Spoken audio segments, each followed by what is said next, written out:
broken meteor. I wouldn't give you 2 cents. I wouldn't give you 2 cents. Oh, love how, Jordy, he walks, you old lunkhead. I love how he walks up to the college and it's like Department of Meteors. That's what's on the door. That shit is so funny.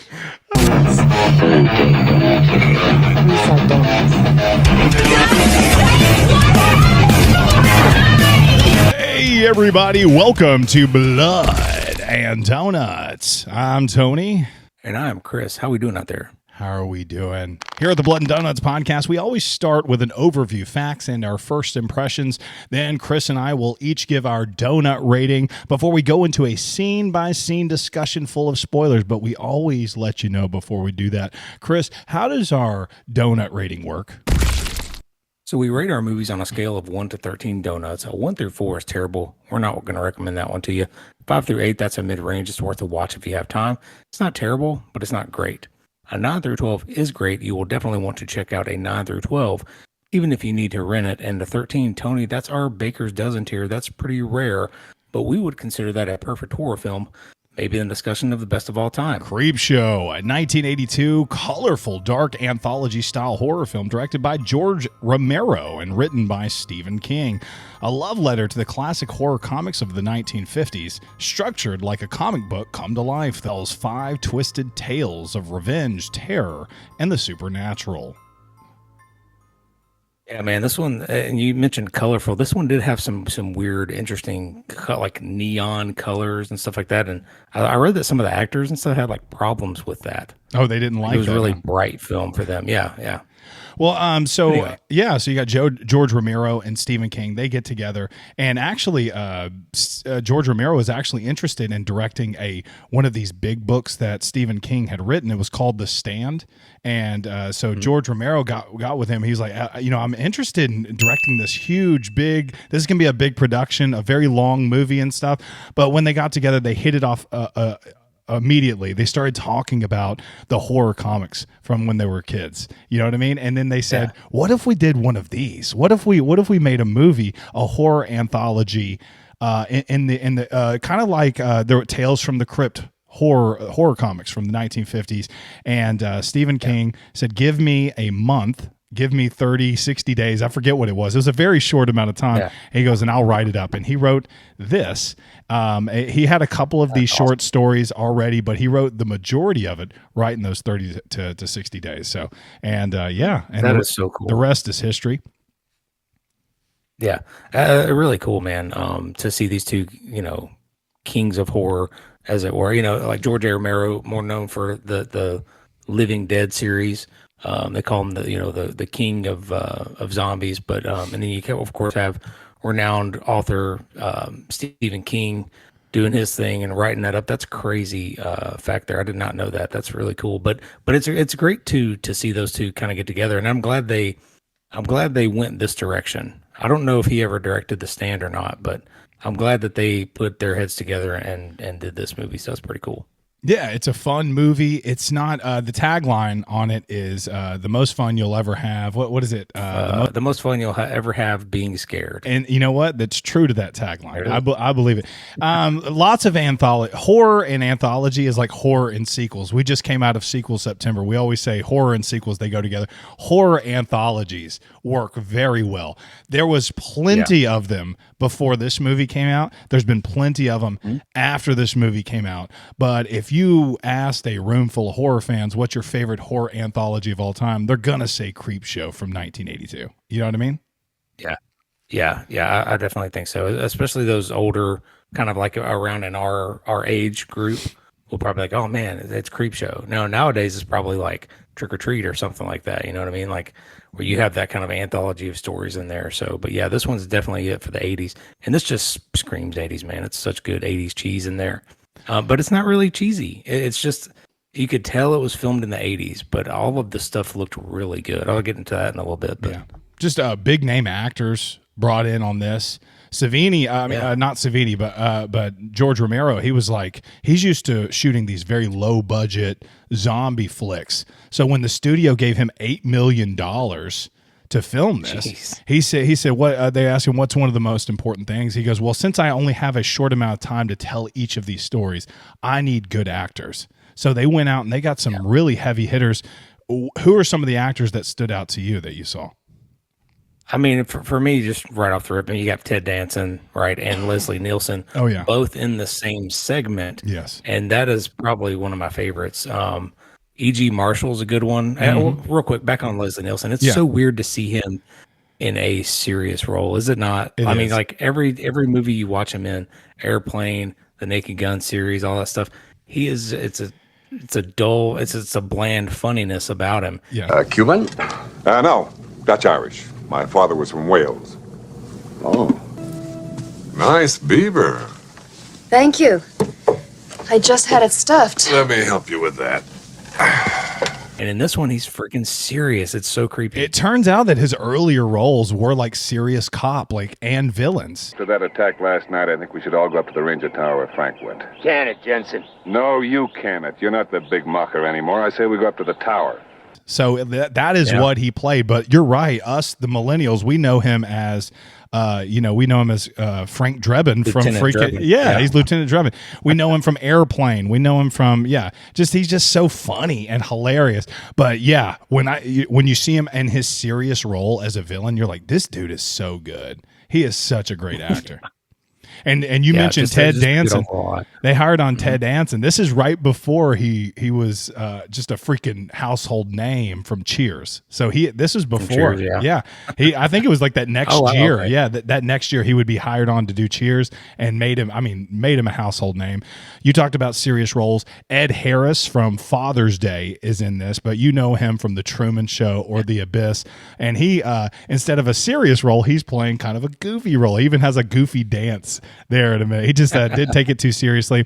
He said George Romero was one of his good friends, so he was just doing him a favor, and he was in this movie. So really cool there. That's awesome. Yeah, I know Ed Harris from The Stand as well. He is exactly. He's like the lieutenant, like in charge of the CDC and stuff like that. He's trying to stop the virus from spreading. So I know him from The Stand as well. So yeah. Absolutely.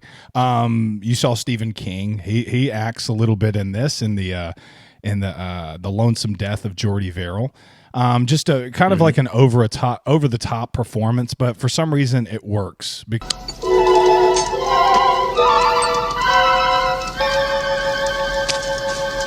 That's a meteor. I'd be dipped in shit if that ain't a meteor.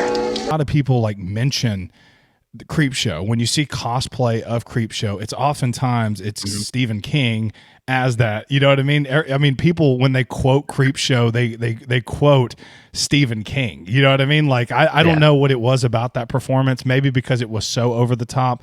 Maybe because of some of the quotes in there. I mean, it was just like people really mention that performance a lot when they talk about Creepshow. And but if you've never seen it, you don't know anything behind it. You kind of watch it, you're like, that's a little goofy, and and it was. You see a very coked up Stephen King acting as a hillbilly out in the middle of nowhere.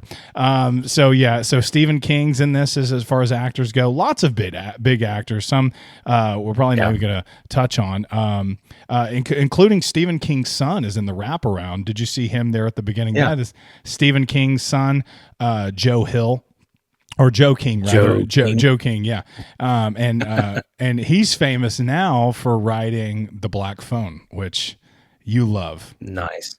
Yeah. Yes. He grew up to Black Phone 2 is coming out pretty soon. It's out. It's out. I don't know if he had a hand in that too. Yeah, it's out right now. So I think so. Is it really? Dang. Or at least people who are special are getting to watch it right now because I've seen a couple. Oh yeah, all the media creators and stuff like that. That's cool. Yeah. But yeah, man, and then you have our boy from Halloween 3 in there, Tom Atkins. Yes, sir. Just stereotyped just typecast into that abusive husband role, abusive spouse role. We just came out of Halloween 3 where he was a divorcee doctor who picked up chicks who was much younger than him, had a drinking problem, probably not the best father. And then he comes into this and he's an abusive father who hits his child and cusses out his child and obviously still drinking too. So Tom Atkins just really showing up, just really showing up like he needs to. He's definitely got that vibe about him, man. Did you see that the most expensive thing of this movie? You would think it'd be like some big special effects, stuff like that. It wasn't was the freaking fluffy. cockroaches. Oh, the cockroaches. No, it wasn't fluffy. It was the cockroaches. It cost the- them about 125,000 to get them all. I saw that they flown him over from Trinidad. And That's crazy. And yeah. And Savini said he wasn't even in the room when he made the effect of the body. He said he wasn't even in that room. That room, they sealed it off as much as they could. And the I don't even know what the scientist that deals with bugs, like anthropologist, something. They were the ones pushing this tube of the Trinidad insects, roaches, up through the body that they had made. So just a really cool, I mean, one of the coolest effects in the movie. But $125,000 for roaches, that's a lot. Yeah. And I gotta admit something real quick. Oh yeah, let's hear. And you're probably gonna hate me. I have seen this movie like a bunch. Like when I was growing up and stuff, like I watched it a few times here and there. But like I only really remembered the first three. I remembered Father's Day. Okay. I remembered Something to Tide You Over, and I remembered The Lonesome Death of Jordy Verrill. Okay. I guess when the crate came on at that point, the crate, I mean, maybe it was just too complicated for my little kid head to wrap around. Like I just didn't really get into it. And you know, so I probably just turned it off. And so I hardly ever watched They're Creeping Up on You because I just never made it that far. So now that being said, the other two, like watching them now, like I really appreciate them because for whatever reason, when I was growing up, I just never had an interest in the crate. Yeah. Maybe it just took too long to get to Fluffy. Yeah. And then, you know what I mean? But, and then the last one was just about cockroaches and I was just like, okay, whatever.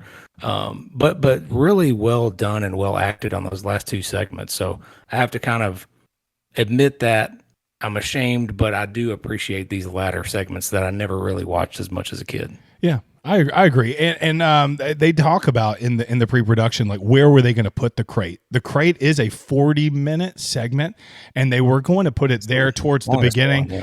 But they didn't want you to kind of like bog down the movie, so they decided to put it towards the end, and then stick They're Creeping Up on You at the very end, which I think is a perfect ending cap to this movie. It's very visually, it's different, it's very white, very sterile, and then you have E.G. Marshall, who's like a one-man show in this, just kind of like on his own. So it's just much different from all the other ones. So I think they placed it perfectly.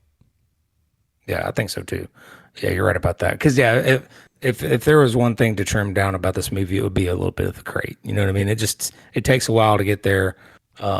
But trimming that down would have probably cut that runtime down. So that's where I would have trimmed stuff. I disagree. The crate is one of my favorites. So I enjoy the crate. So I disagree. I think the getting there and developing those characters, I enjoyed that. I enjoyed the hate and that he was built up for his wife and it showed like him coming out and dreaming about just taking care of her, which we'll get to it and stuff.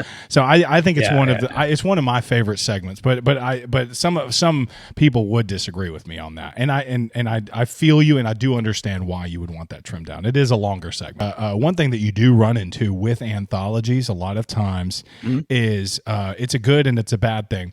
It's good in what's bad is sometimes you get very bad segments. The VHS series, we did 1 and we did 2, and some of those segments were just not that good. And I feel like with this one, I feel like they were very consistent and all of them were good, in my opinion. And so, but what's cool about anthologies, if there is a bad one, just wait a few minutes and a good one will come out here in just a minute. You know what I mean? So I feel like I'm a little bit nicer with the anthologies. I'm a little bit, you know what I mean? If you had a 20-minute section that was just awful in a horror movie, you'd be like, this, I don't know, just that 20, it just sucks so bad. But I feel like with anthologies, we could be a little bit nicer with them because of that.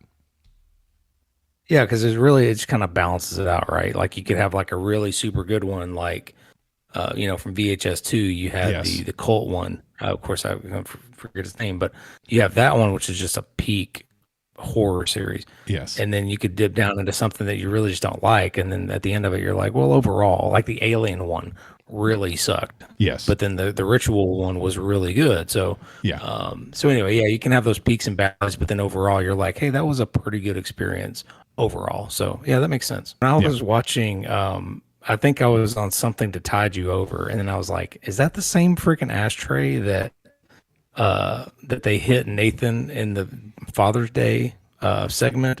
So, but that ashtray is actually in all segments, including the wraparound. Oh, I didn't know So that. That's kind of cool. They hit Nathan with the thing to kill him, right? It's on Jordy's TV set. It's on Richard's nightstand from Something to Tide You Over. It's in Henry and Billy's house in the crate. And then it's in Upston's apartment for They're Creeping Up on You. And then it's like, it's in Billy's room and his room. So I was like, that ashtray. So I like did some research. I watched it again. I was like, it's in every one of them. So that was pretty cool. That is really cool. The another cool prop, the crate that Fluffy is found in the crate, that you can find that in Jason Goes to Hell. They show that in the basement of the Voorhees home as a nod to Creepshow. So you can find the crate in that. That's cool, man. I was going to talk about that when we got to that segment. That is like, you just can't really say enough about like the props and the effect. Like it looked like an old crate. Like they're blowing dust out of the box, and it's just like, holy crap, they really spent a lot of time and care on the effects for this one. They really did. This one for me was just a really good trip down memory lane, a fun way to kick off our October episodes. I think this movie's awesome. The special effects I just talked about them, they're top notch. Each story has like a different flavor, right? And it's paced in such a way that you don't really get bored. And when I think of like 80s horror, this is one of the ones that often comes to mind. I like how it balances the creepy, gross, and the funny all at once. Never takes itself seriously. And while the pacing is excellent, there's a few stories I think that could use some trimming, but this is a really good watch for any horror fan to check out. But if you're listening to us, you have probably already seen this. But Tony, I'm going to give this a 12 out of 13 donuts. I think that is a must-watch Creepshow 1982. Great score. Here's mine.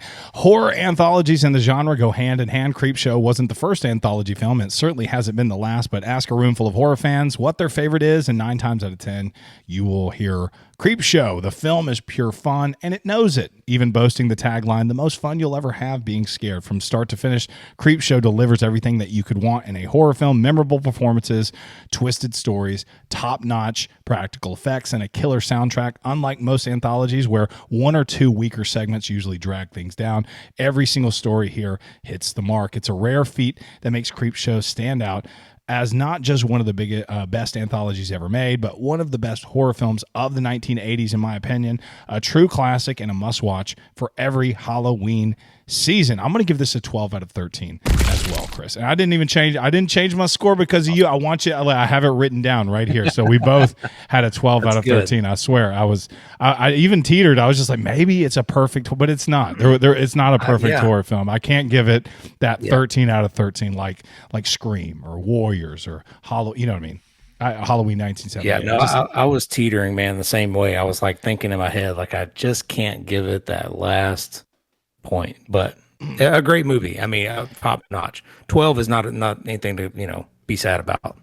When I go, kind of like you forgetting, you said forgetting those last 2 segments when you came. I remember. I was just like, man, I just remember the animation being so bad for this. But when I went back and watched it, it's not. I was thinking about Creepshow 2. The Creepshow 2 has some of the worst animation. Well, what is it then? It's a Venus flytrap bone. It looked like a bad cartoon. So anyway, this one had really good animation for the day, and so it looked like a creepy comic from the 1950s. Everything looked very well done there. I love that, but I remember being like, oh god, I remember this having bad animation. That is not true, but Creepshow 2 does. But anyway, well, we'll have to do that down the road. And like you said, it is spooky season. Before we go in this, it's right on October. We got a lot of cool things coming up. We got Creepshow, we have Halloween 4, and we have a guest coming with us, John. Yeah. He's going to come do Halloween 4 with us, so we're excited about that. We also Looking forward to it. Yeah, we got 13 Ghost is that from the early 2000s, or was that in 98 or 99? Was that early 2000? That is, I want to say it's like 2001 or something like that. 2001. Yeah, 2001. Yep. So when Chris bought that movie, and I remember him saying, he's like, Tony, you're gonna love 13 Ghosts. This is a really cool film that it goes to these different rooms and blah blah blah. And I remember I don't know if I was being mean or just kind of crapping on your dreams just to be a jerk or something like that. But I just remember being like, this movie sucks, dude. What are you talking about? So anyway, we get to rewatch that movie and review it here, and I'll tell you what I really think of 13 Ghosts, and I know Chris loves it, and we'll know what he thinks of his love from 20 years later, and see if it still sits good with him. And to cap off Halloween, we're going to take every Halloween film, all the Michael Myers films, all the Halloween, Rob Zombie, all of them, and we are going to put them in a tier list. Looking forward to it. I want to see your tier list, and I want to see my tier list side by side and see how close we are as far as that. Is 1978 going to be at the top? Who knows? Who knows? Where are you going to put Busta? We do. Where are you going to put Busta Rhymes' Resurrection? I don't know. Chris probably is going to put it on top. He probably loves that film. I don't know. You're going to have to tune in. You're going to have to subscribe and find out. Anyway, if you haven't seen Creepshow 1982, you need to watch it because we're about to spoil it in a scene-by-scene discussion.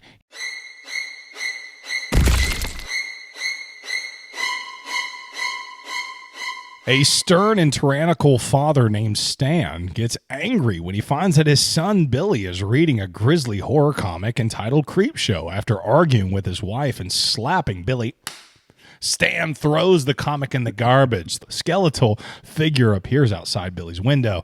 It's the creep who hosts the stories in the comic book. A wind draws the comic out of the garbage can, and the 5 stories which within come to life, dissolving from illustrated comic frames to live-action frames at the beginning of each story, and vice versa at the end of each story.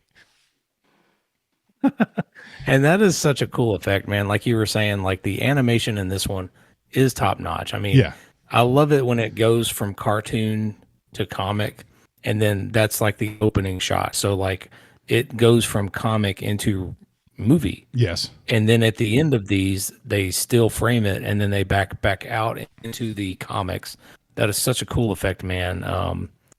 And yeah, just some of that animation in the 80s. And like you said, man, Creepshow 2, I watched that because that has one of my favorite segments in it, the lake or whatever. I think it's called the raft or something. Yeah. And I rewatched that again, and I was when I was watching the animated parts, I was like, this isn't as cool as the one I just watched, and this was 5 years later. Yeah. But anyway, I did like the shorts or the segments still, but the wraparound for that one was not as good as this one. I agree, and I love that the wraparound doesn't kind of drown out the anthology. Sometimes a wraparound can VHS, the first one. That wraparound, it was in between each segment, which they typically do, and it kind of bogs it down, slows it down. This one didn't do that. This one starts at the beginning. People trying to rape other people. It's such a weird thing. Yeah, on that VHS one. But this one's at the beginning and it's at the end, and then the 5 stories are pushed in between. It doesn't break them up by the wraparound story. I like that. I like it. I think it's perfectly done. Again, we said Tom Atkins is here. He makes you hate him, which in just a short amount of time. It shows the house. It's like lightning. There's a pumpkin in the window. This is a good Halloween. This is a good October type film to be watching, man. There's your Halloween stuff there. And Tom Atkins he smacks Billy right in the face, takes his freaking comic, and and the mom's trying to calm him down. Billy even says, I've seen the comics. Calm that down. Huh? Calming him down. Yeah, he says, Dad, I've seen the magazines in your top drawer. And I think that's when Tom Atkins smacks him. Yeah, I can't even shut the bottom drawer. There's so much porn in there. He says, so not only are you watching this, but you're a little snoop too, or a little creep or something like that. He goes, no, how you told me to go in there and get your tie before church or something like that. It's a funny, I don't know, a little exchange that they have. Anyway, he gets pissed. Yeah. He gets pissed at Billy. He goes to his chair and he's just drinking that beer. And then all of a sudden the creep shows up outside Billy's window and Billy is it Billy? Am I messing that up? Yeah, it's Billy. And Billy has this big creepy smile on his face. And he even says like, I hope you burn in hell, talking about his dad. You know what I mean? Yeah. Like he really hates his dad. And then the creep kind of shows up like, don't worry, we're going to take care of him, man. We're going to take care of him. Don't worry. Just redeem that voucher for a voodoo doll out of the magazine there. Hey, don't worry. Turn it to the back of the magazine. Cut out that little, send us the shipping and handling. It's $5.95. Yeah. Only $9.99 this month, Billy.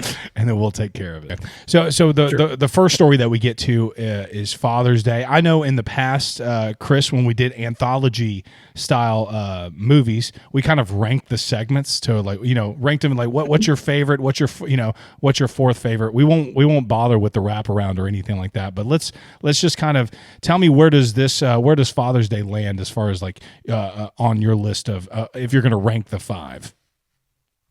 Yeah, so this one for me, it just lands right smack in the middle at number 3. I was going to put this one at number 4 for me. Okay. Granhams are a wealthy family with a macabre annual celebration. Sylvia Granham, is it Granham or Grantham? I think it's Grantham. Okay. Grantham. Well, anyway, so Sylvia Grantham gathers with her family members, Richard and Cass, as the eccentric Aunt Bedelia on Father's Day. While they are waiting for Bedelia to arrive, the family members explain Bedelia's backstory to Cass' new husband, Hank.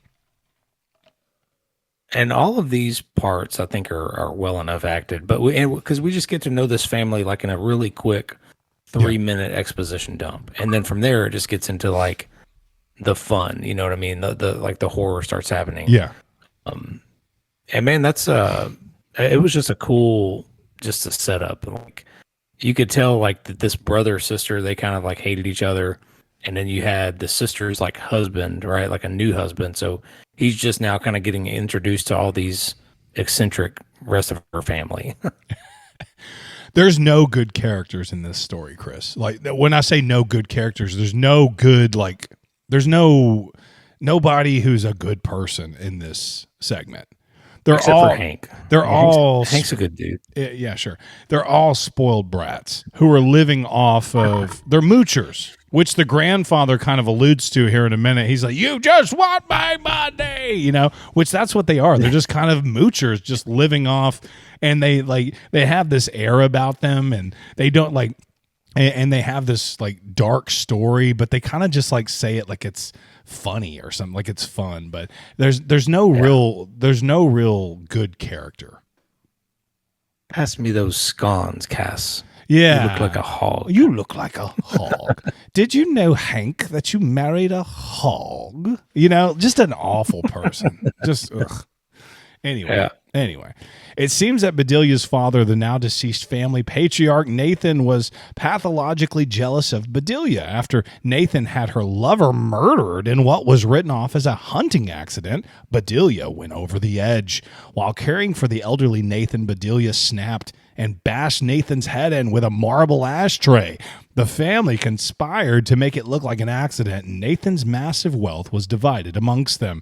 Ever since the time of the murder, which occurred on Father's Day, Bedelia visits her father's grave at the family estate, then joins the others in the mansion for dinner. What a cool tradition, Chris.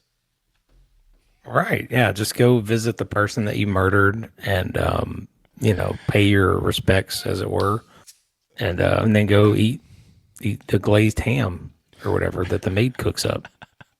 There's so Shall many. I glaze the ham now, ma'am? And she's like, not now. We have to wait for Aunt Bedelia, and you will know that today is a special day. A very special day. Or a trying day or whatever she says. It's funny, whenever Nathan was like slamming his cane, I was like, God, what is that actor from? And I looked him up, and it was just this movie. I've not seen him in anything else. I thought you were about to hit me with like freaking, dude. Cool fact. Have you ever seen, Lieutenant Dan and Forrest Gump? That was him in makeup. I thought you were about to hit me with the coolest fact that the world has ever seen. You're like, it was just this one. This is the only film he's ever been in. This was him. This is it. I was rewatching this. I had my computer and I had my earphones and I'm sitting in the room and the freaking grandfather's just slamming that freaking cane. I'm like, oh, okay, he's about to stop soon. Oh, nope, he's still doing it. Okay. Yep. I mean, I just like click, click, click, click. And I went into a dream sequence where I picked up a marble ashtray and I bashed his freaking head in. You know what I mean? Like I was like, oh. When she finally did it, I was like, yes, yes. Maybe the cane will stop. Huh? Anyway. So many horror films about New Year's Day and Thanksgiving and Christmas and stuff. It's cool to finally, maybe we don't get a whole horror film, Chris, us being fathers and all, but at least we get a horror segment for Father's Day, right? That's true. Yeah. Just a horror segment and an anthology movie from 1982. Yeah. Because there's an April Fool's Day one that we need to watch next year. That's true. And every Father's Day, don't you just like look at Jessica and you're like, where's my cake?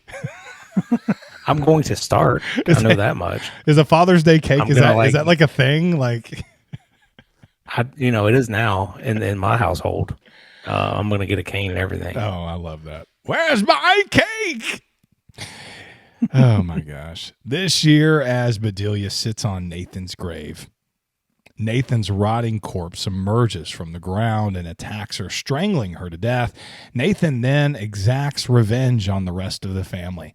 Hank is squashed by a falling gravestone. Hank needs to get out of the way of this gravestone. We'll talk about that here in a second. Don't let me get away from that one. The housekeeper, Miss Danvers is killed, and Nathan twists Sylvia's head right off of her body in a final gruesome joke. He surprises Cass and Richard with Sylvia's head decorated to look like a Father's Day cake, complete with burning candles. All right, so if I tell you something, will you promise not to make fun of me? Let's hear it. I did get jump scared when Nathan's hand came out of the ground. Not bad. No, it was still well done because like she's sitting there drinking her Jim Beam. Right? I love that she was drinking Jim Beam too. That was cool. Yeah. You're rich, but you're still drinking Jim Beam. Y'all make fun of me for drinking Jim Beam. I get a lot of flack for drinking Jim Beam, but she was a multi-millionaire drinking Jim Beam. So it's a good bourbon. Forget y'all. We just laugh when you pour the Jim Beam in a decanter and then tell us that it was from Saddam Hussein's bunker. It was Saddam Hussein's bunker, yes. That's what we laugh at. If you have a group of guys over, you don't want to bring, you know what I mean? And they're going to be drinking all your bourbon. You can't bring out the white label. You got to put it in a decanter, make it look fancy. That's true. But yeah, man, so she spills that and then she's like, it's such a peaceful day. And then it's like, and the hand comes up. I was like, oh, shit. Oh, so freaking cool. And I do like Hank's death the best. So go ahead and tell me what you did not like about Hank's death. So first off, Hank wants to go out. First off, Hank and his new wife are doing a dance. They're dancing to freaking disco music. Don't let go. So good. It's hilarious. It's fun. Whatever. And Hank goes out to have a smoke. And it's creepy. You got the fog. It's so well done in this little graveside over there. And so he just like kind of walks out there and he's kind of looking, where's Bedelia? She was supposed to be here by now because Bedelia would always sit on the grave, kind of sulk a little bit, talk to her dead father, and then she would come in for a meal. So Hank is like, where are you? Hank trips and falls. Yeah, they're hungry. Hank trips and falls down on the dad's grave. And he sits there and he looks up and the top of the gravestone's like moving towards him, kind of wobbling, which anybody would just like roll out of. And it like you don't see it once, you don't see it twice. I'm talking, Chris, you see it 4 or 5 times, him looking up and it's like wobbly. And I do understand that the dad's zombie kind of stands in front of him at one point. So he's kind of, maybe he's frozen in fear, but you're just like, dude, get out of the freaking way. He's like, just waits and waits. And then his head gets smashed. It seemed like every time he started moving, like it moved. So he was like shit, what do I do? Is That's that? kinda what it Oh, looked is like that to me. is that what it was? I don't know about that. Yeah, so it's I don't like know. every time he like started to get out, it kind of scooched a little bit more closer. The thing that I like about it is like it's like really high pitched stringy instrument music, and then after the thud, it just like it's like, and then it stops. Yeah. And then the dad just walks away. He's like, "Where's my cake? Where's my? I want it." How about the dad's voice is so cool. The way they dubbed it, it sounds so freaking weird. Like, I can't even do it. I don't know. It's like dubbed in a high, and then there's like some swarbling around it. Just really weird. And Savini, the practical effects, you see this like stretchy mucus in between his mouth. Yeah. Every time he talks. While there's like a worm crawling out of it. Yeah. The attention to detail with these effects, it's incredible. Yeah. It's incredible. Tom Savini's one of the best, man. It's really good. Oh yeah. Anyway, so they the wife of Hank's wife is like, this is kind of annoying too. She's like, I need you to go help me find him, you know? And the brother who with a very feminine voice, that's all I'm gonna say. You know, anyway, he's like, why don't you go find him yourself? He's yours. I mean, husband.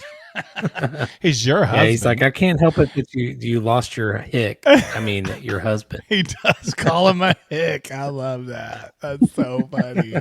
Anyway, but like it's very annoying. She's like, I just need, and he finally agrees. They walk into the kitchen though.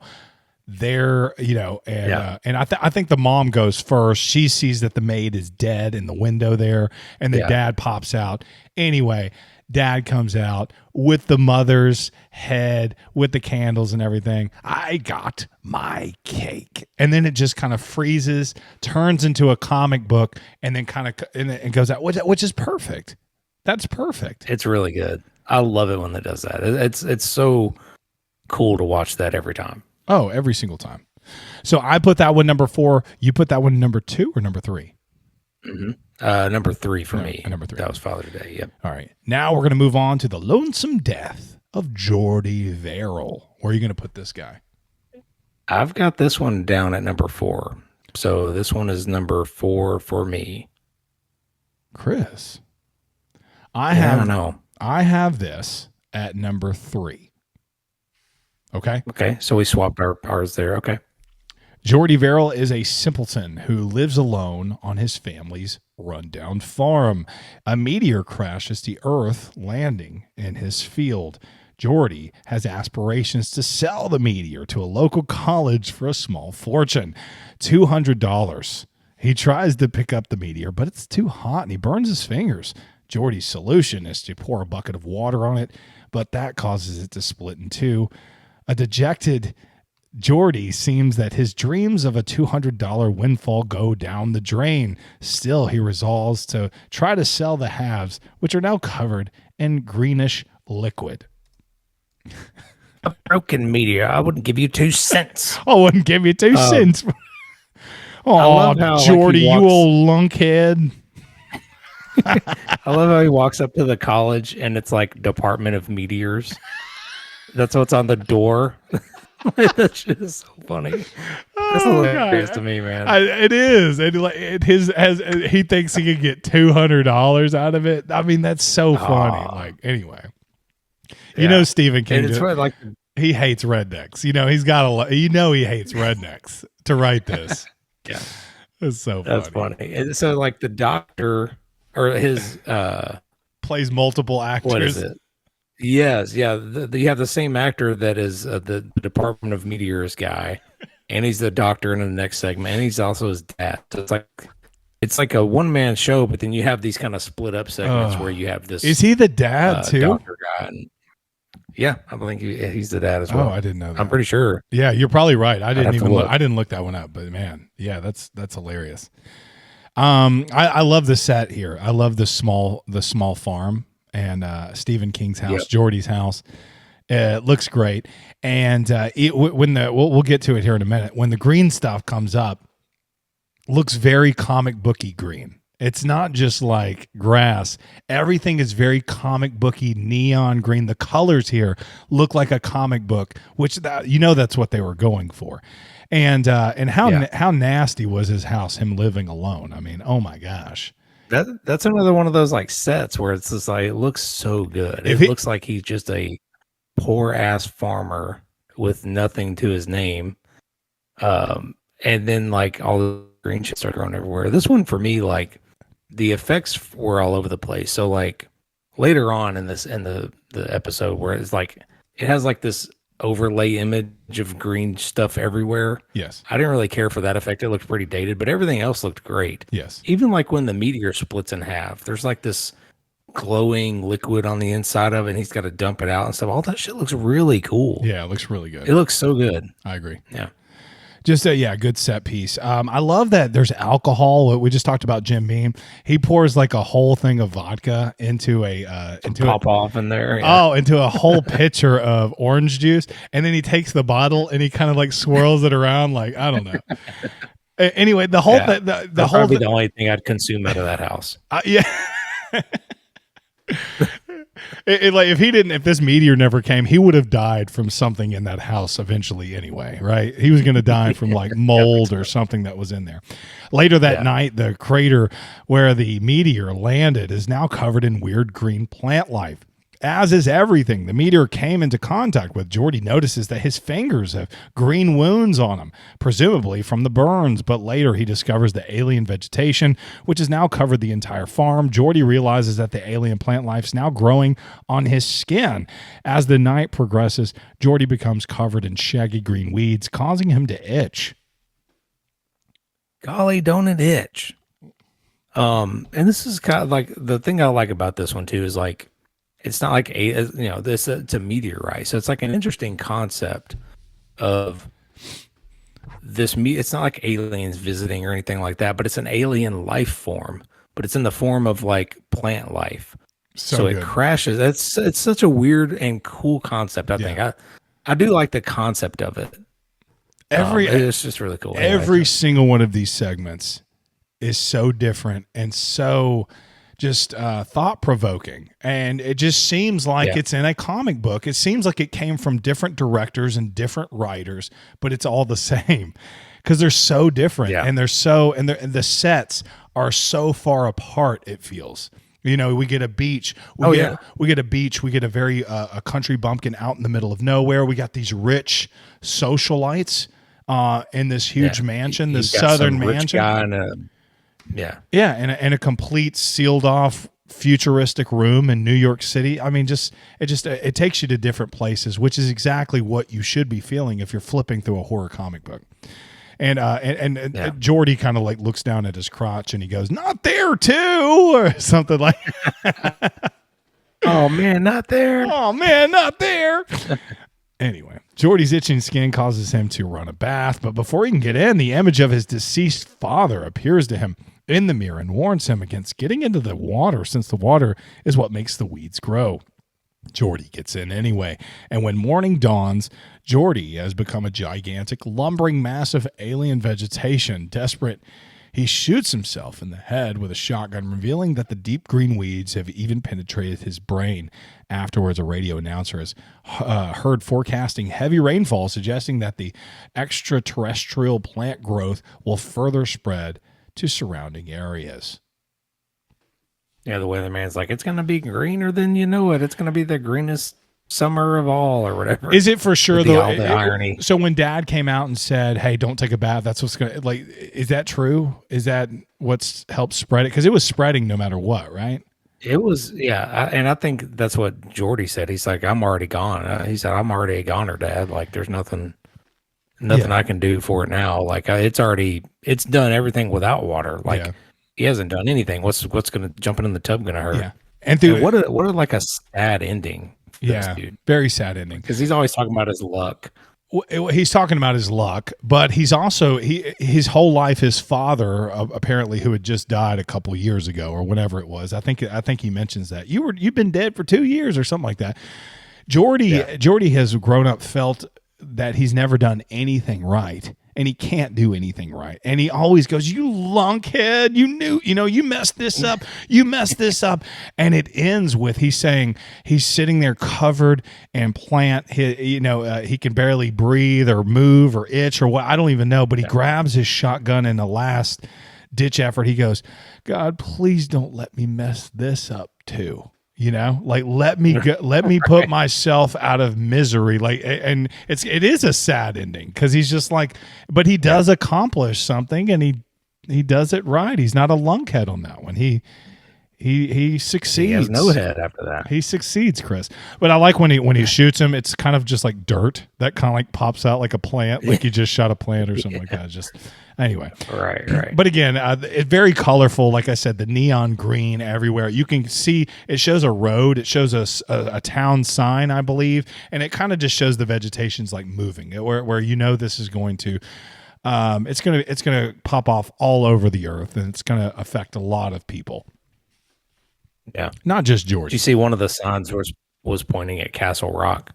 That's another like Stephen King. No, I missed that. I missed that. Where it's fading out in the comic book. It's got like 3 towns on it. One of them is Boston. Yeah, and one of them is Castle Rock, and the other one is I forget the other one. But yeah, I missed that. I guess I didn't catch it. Story number 3 is Something to Tide You Over. Where do you have this one? I've got this one for me. This was number 1. Number 1. I have this one at number 2. Yep. Number 2 for me. Okay, gotcha. This is your most memorable one. The rest of yours go. Yeah. Harry Wentworth is awakened by a knock at his door from Richard Vickers. It seems that Harry has been having an affair with Richard's wife, Becky. Richard has come to confront him. Instead of attacking him, Richard plays him a cassette of Becky's terrified voice begging Harry for help. Harry accompanies Richard back to his private beachfront estate, where Richard forces him at gunpoint to climb into a hole in the sand on the beach. Hey, pal, that might work on TV, but I can bench press 300 pounds. So you might want to move your foot out of the door. There's no way Ted Danson was benching 300 pounds. Probably not. Probably not. Such a good segment here. Like, let's say you've never seen it before and you see this, you're just like, you have to be roped into this. And it just tells so much story in such a small amount of time. Leslie Nielsen. Yeah, like this one's quicker than The Crate. Like this one's, this one's a shorter, overall segment. Oh, definitely. Maybe one of the shortest. Like it's pretty quick. Yeah, definitely. But again, like Leslie Nielsen delivers such a chilling, sadistic performance that you're just like kind of roped in. You see his seriousness, and he kind of talks about. He goes, "You don't take from me what is mine. Nobody does that." And he's very effective in that. But he's also like kind of playing with Ted Danson's TV and his VCR. And he said, "Did you notice that some of these connections back here are a little loose? I'm surprised you didn't get. I'm surprised you haven't lost some of the quality of the picture here." And you're just like, where does that come into play? And it's funny because you'll get to Leslie Nielsen's property and you'll see that he is he has video cameras on everything. So he's always watching, and like we're kind of far removed from this, but there was a time, Chris, in the 1980s when people filming you, when like that was kind of creepy. People with cameras going we saw it in Halloween 3, those cameras kind of moving and like video, like what are they doing? In 2025, there's a Ring camera on every house. You're getting filmed driving down the street. I mean, it's everywhere. Everybody has a video camera on their cell phone and stuff. So you can imagine the 1980s, like when you get to Leslie Nielsen's property, all the filming on video camera, and he sets one up on the beach here in a minute too. Like it's just kind of it's off-putting. It's a little unsettling. Yeah, I think he's really we've talked about it before, but like Leslie when he's being really serious, because he's like, get your hand off me, and it's just like just chilling. Like I mean, it's such a serious. I don't even think like maybe it's more so that we've seen him in more comedy roles than serious roles, but there's something about it that just makes it more chilling when he's acting. I mean, it's good acting either way. Like if you've never seen him in any of his other movies, but I think maybe more so that we have seen him in those roles, that it just makes you think, holy crap, this is pretty crazy. And it kind of covers its basis too, because like he brings him to the beach and he says, get in this hole. And Ted Danson's like, no, what are you gonna do? He's like, I'm gonna shoot you.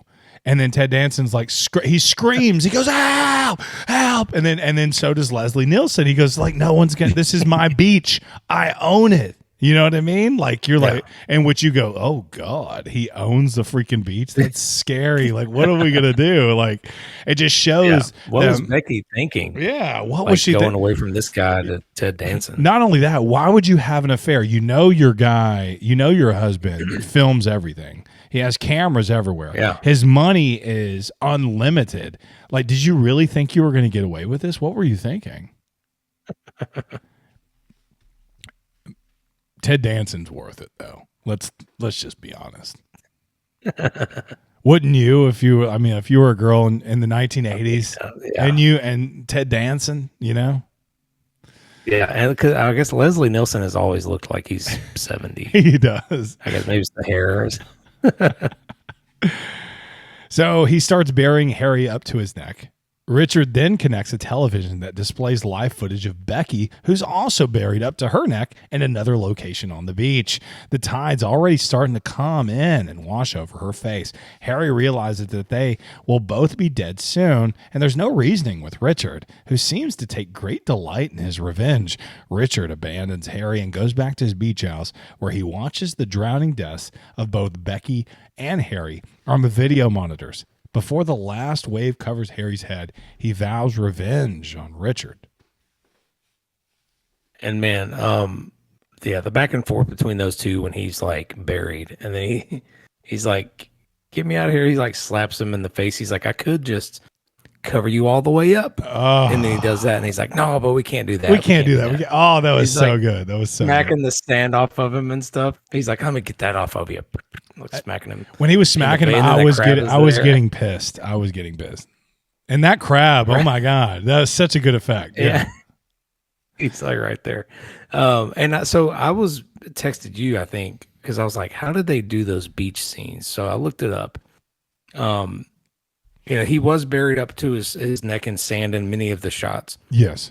But when the water was coming in, they had this sand yoke, right? Like there was just a tray, I guess, of sand. So, and then they would just kind of splash water at him. So it looked like it was coming at him, but it really wasn't. So he wasn't in any real danger.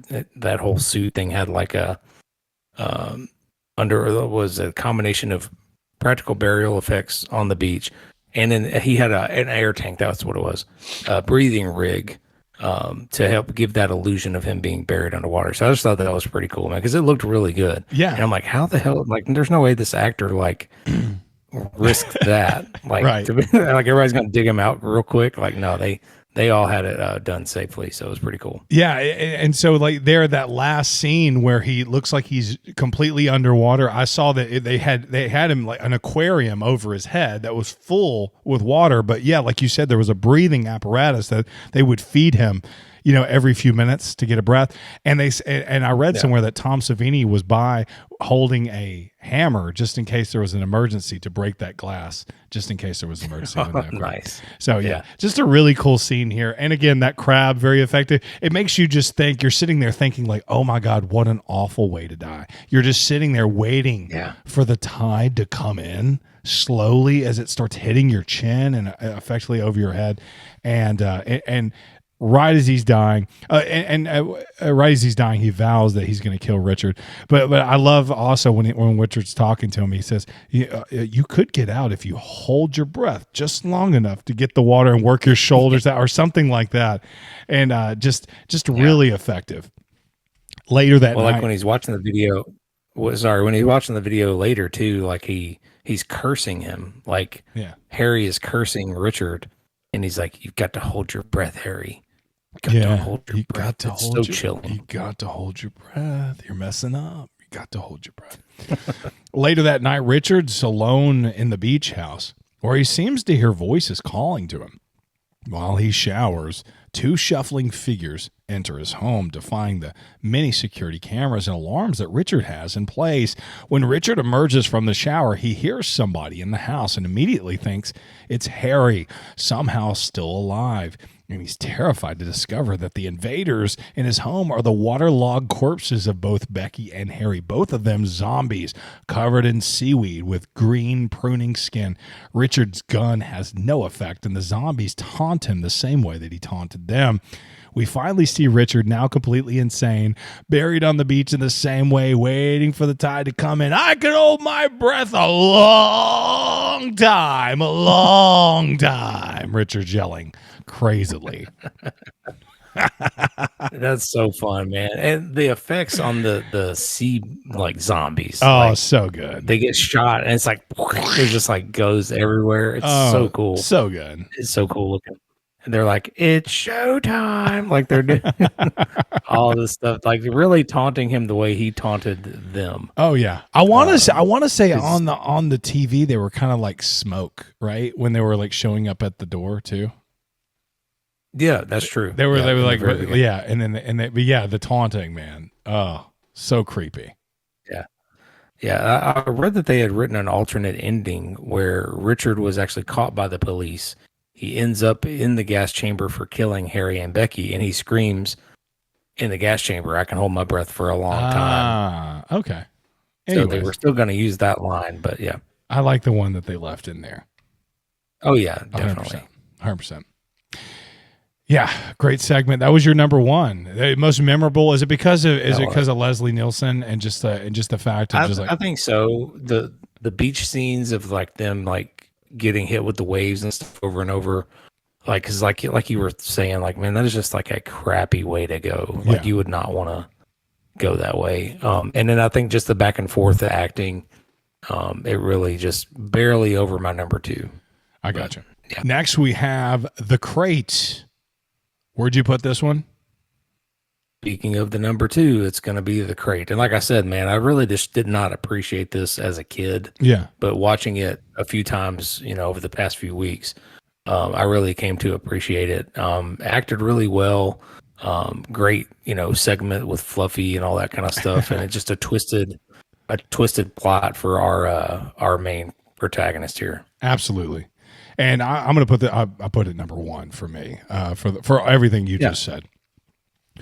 A janitor at Horlicks University, Mike discovers an old dusty crate behind a grate under a basement stairwell. He calls Professor Dexter Stanley to investigate with him, drawing him away from a stuffy faculty gathering. At the gathering, Dexter's good friend, Professor Henry Northrup. Henry is married to a noxious shrew of a woman named Wilma. Wilma is continually drunk, embarrassing herself and Henry at the party, and it seems as if she's about to ruin the friendship Henry shares with Dex. Henry, who is somewhat meek, fantasizes about ways to murder her. Hey, I'm sorry, I didn't read that synopsis all the way through. I'm not sure why they called her an obnoxious shrew of a woman. That's my fault. I should have proofread this. She's the worst. She's awful. I mean, I know she's meant to be annoying, but everybody calls me Billy. Just call me Billy. Just call me Billy. That is Adrian. That's Adrienne Bordeaux. And she is actually the wife of John Carpenter, or she was there for a little bit. And they have a son together. Yep. They have a son. And she was very annoying in this. Very annoying. And I can see why you left her. Yeah, Hal's very meek. They're at this party, and she's very. I mean, just not only that, but she's a gossip, and she's like gossiping about things. Just she's the most obnoxious in the most obnoxious ways. And the funniest thing is he's sitting there in this like daydream where he has a gun and he shoots her in the head, and then everybody at the party just kind of looks at him and they do a golf clap like this. Nice shot. Oh, bullseye. Nice shot. And the smile that it's not like grinning or anything, but he does go like, he's like, oh gosh, you guys like, stop. Like, stop, guys. Thank you. Like, he's still meek after he kills her. Like, oh my God, it's so good. And who's his friend who's called to investigate first? Dex. So Dex, Professor. Does Dex look like the doctor from the Reanimator?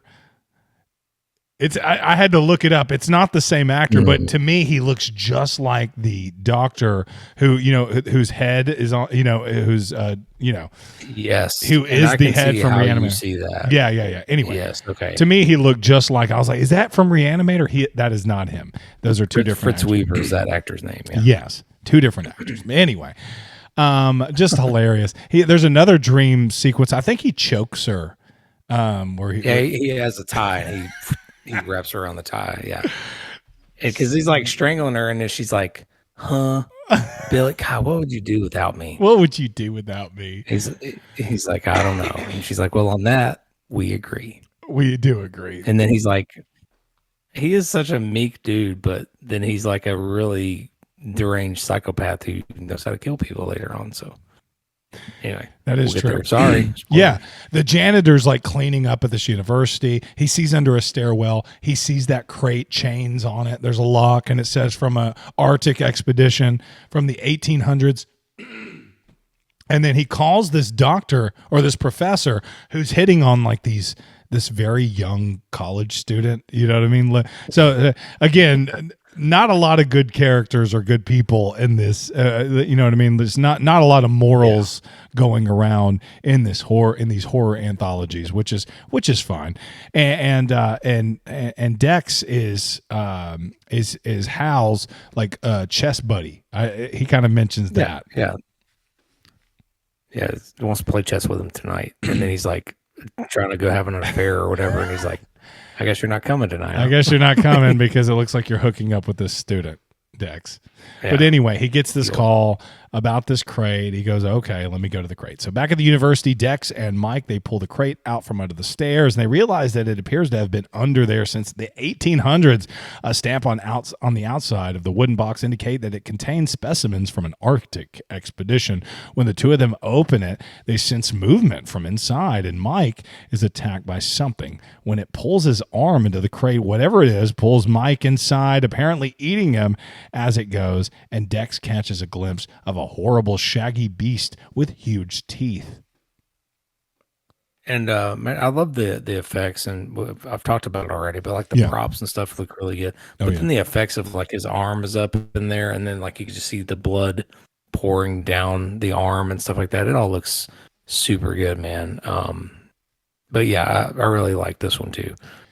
I agree. So you see those Savini blood effects, like you just said, and you'll see him bite somebody or claw somebody here in a minute, and just like this might be the goriest one. This film's not very gory, except this one has a little bit more gore than the rest of them. But for the most part, not a really gore fest of a horror film. But the creature itself is lit perfectly. You're not just seeing this creature walk down the hallway or anything like that. It's very like darkly lit, and you're seeing just like glimpses of it. I think it's perfect. You see just enough monster for this to be effective. Yeah, that's a good point. And I think that's what I was going to say earlier. This was Tom Savini's kind of first animatronic puppet or whatever. Yeah. So and it looks so cool, man. And like you said, it's not oversaturated. We appreciated that from The Ritual, right? Absolutely. You don't really see the big bad until the very end, and then it kind of gets overplayed, but it was that creepy kind of wondering about it. But then you see flashes of this one and you're like, holy crap. Yeah, like, you don't need the whole monster. You know, I mean, like, and it's lit just perfectly. And then your mind wanders. And that's the great thing in horror film, when you think you're seeing stuff that you're not even seeing on the screen. Max runs blindly from the lab and finds the only other person in the hallway. It's a student named Charlie Garrison. Charlie goes down into the laboratory and finds it covered in blood. With no sign of the crate or the creature, Charlie and Dex find the crate back under the stairs. And when Charlie attempts to investigate, the creature attacks him and eats him up too. And that's when you put the cage back and lock it and then clean up the mess. And this one reminded me of, oh no, I'm going to talk about that in the next segment. Never mind. Scratch that. But yeah, that's when you just say see you later. Yeah. Oops. And you try to lock it back up. Charlie is the character in this that with no horror IQ whatsoever. You know what I mean? He's like, don't worry, I'm going to go and investigate. You know, that dude who's in every horror film. You know, Halloween 2, the sheriff who goes and checks Michael Myers' pulse. That is Charlie Garrison here. He's just going to go investigate. There's blood, there's a crate, whatever. He's an idiot. He deserves to be eaten. That's exactly what happens here. Dex is afraid to go to the police. Instead, he goes to Henry's house, and he arrives while Wilma is away for the evening. He tells Henry the story about the creature, and Henry knows Dexter has to be telling the truth. Henry hatches a plan. He gives Dex sleeping pills and leaves him locked in his study asleep. Henry writes Wilma a note, concocting a bogus story designed to lure her into the laboratory. He gets there ahead of her, and he cleans up the evidence of the blood. Wilma can't resist Henry's trap, and she shows up at the new university just as planned. And I love when he's like sitting in that chair, and he's kind of like, you can see the idea happen. Oh, like yeah. you can see when he first thinks of like, I could probably lure Billy down there. Oh, yeah. And get rid of her ass. And this reminded me of that Are You Afraid of the Dark, the Tale of the Dark Music? Yes. Where our protagonist finds out that there's a monster in his house that likes music, and he like fed his bully to this monster. Yes. And doesn't the monster feeding the sister? Doesn't the monster give him something every time he does that too, like a new bike and something like that? If he brings food down there, Yeah, gives him what he wants or something like that. Yes. Yeah. It kind of reminded me of that, man. So you're saying Romero and Stephen King ripped this off from Are You Afraid of the Dark? 20 years later, yes, I agree. But no, I think that Are You Afraid of the Dark probably pulled some inspiration. 100%. From this, that was such a good episode, man. Hey, nice pull there. I like that. I like how Henry just believes his friend outright here. You know what I mean? Like he just goes, he's just like, that's a great. I believe exactly what you said. There is a monster. I'm going to drug you, and I'm going to bring my wife down there for the monster to kill it. Yeah, that's great. You know what I mean? Like who would believe this crazy story in a horror film? Nobody believes this thing. Nobody would believe you if you said that. But anyway, I just thought it was funny. Henry lures her under the stairs, and her obnoxious ranting draws the creature out of its crate, eats Wilma before Henry's very eyes. Henry then chains it inside the crate and dumps the crate into the deep water of a nearby quarry. When Dexter wakes up the next day, he and Henry vow to keep the secret of what really happened, and they let the authorities deal with the disappearances. The final frames show the creature in its watery trap tearing the crate to pieces and presumably escaping. And I like how the plan didn't work at first when he shoved Billy back there. And then he's like saying it, and then like nothing comes, and she's like, "What the hell are you doing?" And she's like starts hitting him with a bag. And yeah. The plan was totally messing up. But I love how in the synopsis it says that she's so annoying that the monster just ate her because she was so freaking annoying. The obnoxious woman. He's the obnoxious one. What's really cool about this part too, when it was shot really well. So you've got this eerie piano music going on, and then you have Hal, right? Yeah. Henry. Doesn't know Hal. He's cleaning up the blood, right? And he's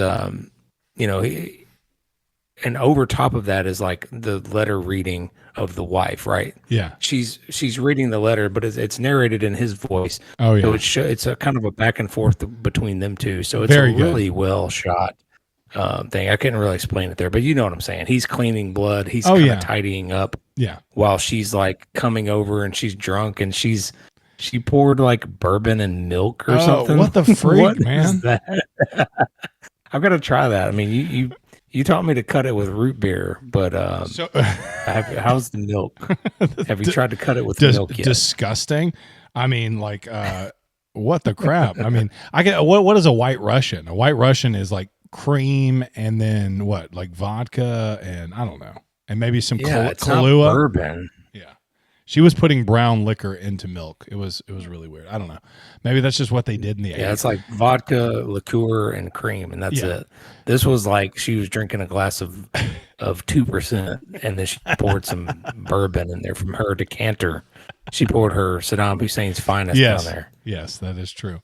So you got Tom Atkins drinking a beer in the beginning. You got Stephen King with the orange juice in the pitcher.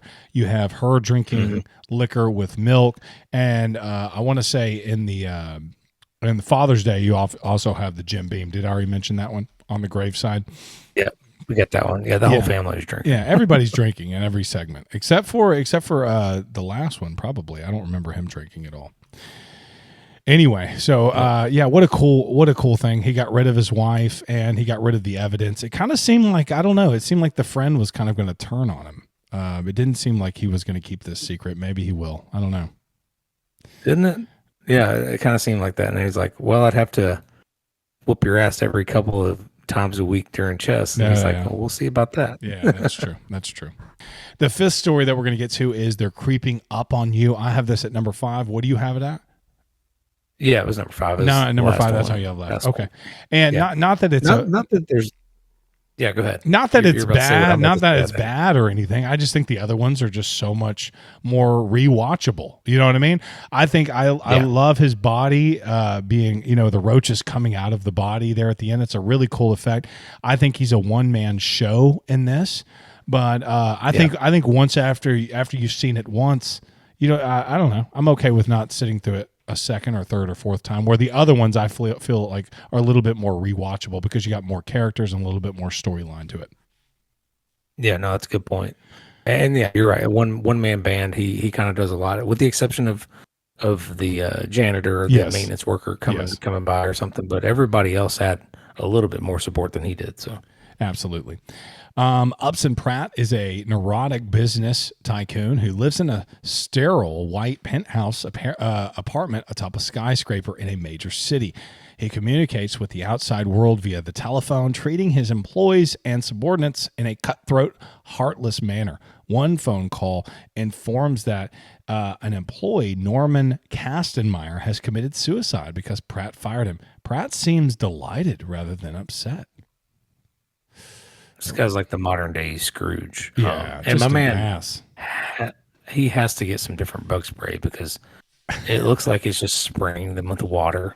It's not doing anything. Oh yeah, he spent a lot of money, a lot of his fortune to get this apartment set up in a sterile way. Like he has like a vacuum that takes away all of his trash, kind of thing. I love that, dude. Oh yeah, I really want and it's just like everything like kind of goes out the trash chute. Like you said, he's the modern day Scrooge. He's such an ass and he's such a cutthroat businessman. Does he ever leave this room? Is this where he manages his business as well? Because it looks like his stocks are always coming up and being printed out and all that stuff. E.G. Marshall, I know him from Christmas Vacation. He's the dad from Christmas Vacation. That's how I know him, but he's been in a lot of films. He's been in a lot of films, but I just remember him from that. 12 Angry Men, Christmas Vacation, Superman 2.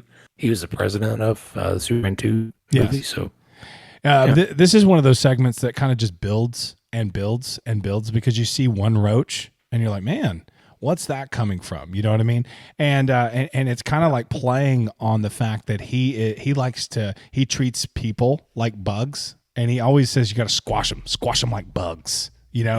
And anyway, it's just another thing, like the horror of a bug. Bugs don't bother me that much. Whereas some people might think that that like this. Oh my God, this is the most. Again, like your mom, for instance, who hates insects. This might be unwatchable for her, right?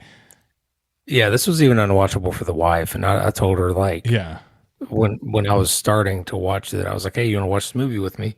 Right. She said, yeah, maybe. What is it? I was like, well, it's Creepshow. I was like, well, actually, I said, you're probably not going to like the last one because I'm pretty sure it's just a bunch of cockroaches. And she's like, I'll pass. So I can see where this might be some people's first if bugs are just like a no-go. Yeah. And I bet my wife would be the same way. She'd be like, hell no, I'm not doing that. Pratt is obsessed with cleanliness and has a huge phobia of bugs. Unfortunately, he keeps finding these cockroaches in his apartment, which sets him on a rampage to correct the situation.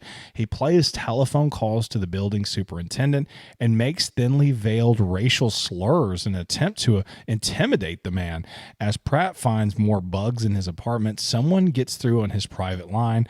Norman Kastenmeyer's widow Lenore calls Pratt to curse him for her husband's death. Pratt's amused by her melodramatic sadness until the cockroaches multiply. He finds them in his food processor, bites bits of them surfacing in the grain cereal that he's eating. Yeah. And I like how every time he's like, who gave you my number so I can fire them? She's like, I got it from my husband's address book. He's like, oh, well, can't fire him. Well, I can't fire him. Can I? And like she's talking, and he has like this he's like playing a fake violin or whatever. Just the worst kind of human being. Yeah. And it's just a short segment. And so you don't know where these bugs are coming from or anything like that. But so in your mind, you're like, who is causing this? Somebody is bringing, because it is a sterile environment. It's a perfect environment. And why do you have all these bugs? Somebody's doing this, right? And you don't know who. Yeah. Is it one of his enemies? Is it somebody that he pissed off? Is it this janitor guy? Is it the guy on vacation? Everybody hates this man. There's many people who would like this man to go away. And so, but again, it's just your mind running, and that's what you get with an anthology. You get a short segment, and then your mind kind of fills in the blanks. You don't know where this came from. Yeah. Yeah, this one doesn't really explain where the roaches came from or anything like that, but it seems like not the janitor, but the superintendent or whoever's running that building, he said at the end, he said, "What's the matter? Bug got your tongue?" Yeah. And so I don't know if he just, because he knew his hatred of bugs, or he was maybe really the one doing it as well. So it really leaves it up to you, the viewer, to figure that out. So, but I like how also when he's on the phone with Lenore, Mrs. Kastenmeyer, like every time he says her name, it's different. He's like, Mrs. Katzenjammer, listen, like, but he's like, he says a different name every time. It's so funny. Mr. Katzenjammer, just a disrespectful little prick, man. What a crazy thing. An electrical blackout occurs and the roaches attack, swarming by the thousands everywhere in Pratt's apartment. Pratt retreats to his safe room, a climate-controlled sleep chamber. Just as the phone rings, Lenore Kastenmeyer's voice curses him over and over. I hope you die. I hope you die. And Pratt discovers his bed swarming with roaches. The roaches quickly cover him, and Pratt suffers a heart attack. The power returns, the lights come back on, and the roaches are nowhere to be seen. Pratt's body lies inside the glass sleep chamber. The superintendent knocks at Pratt's door and laughs when Pratt doesn't answer, saying, "Bugs got your tongue." Suddenly, swarms of roaches burst from Pratt's body. So many of them, there's so many of them that they nearly fill the glass chamber. Ugh, gross. Ugh. Yeah, he's like, if this was my building, the power wouldn't have gone out. Yeah, that's the truth. That's he's the just truth. know it all. Just trying to get things done. And he's got a little safe room there, and he still gets killed. This dude has like my level of like germophobia, maybe a little bit more than me. I think I don't have a vacuum that like sucks down all my trash and stuff like that. But I'm looking at getting one off Amazon. They're only like $98, so check that out. So if you think of like the most horrible person ever, what would be their personal hell? That is what you're seeing right before your eyes. What could be the worst hell for an evil person like this guy? Here it is. So maybe that's what it is. It says he has a heart attack. Maybe this is his afterlife, and he's kind of living it out. This is how he's going to have to live. I don't know, but it's so rewarding to see a guy like him be bothered by this. I mean, like you said, he's wearing gloves. He has a glove. He throws the glove off. He gets a new glove. He is just very, very sterile, very germophobic, and and these bugs are just wreaking.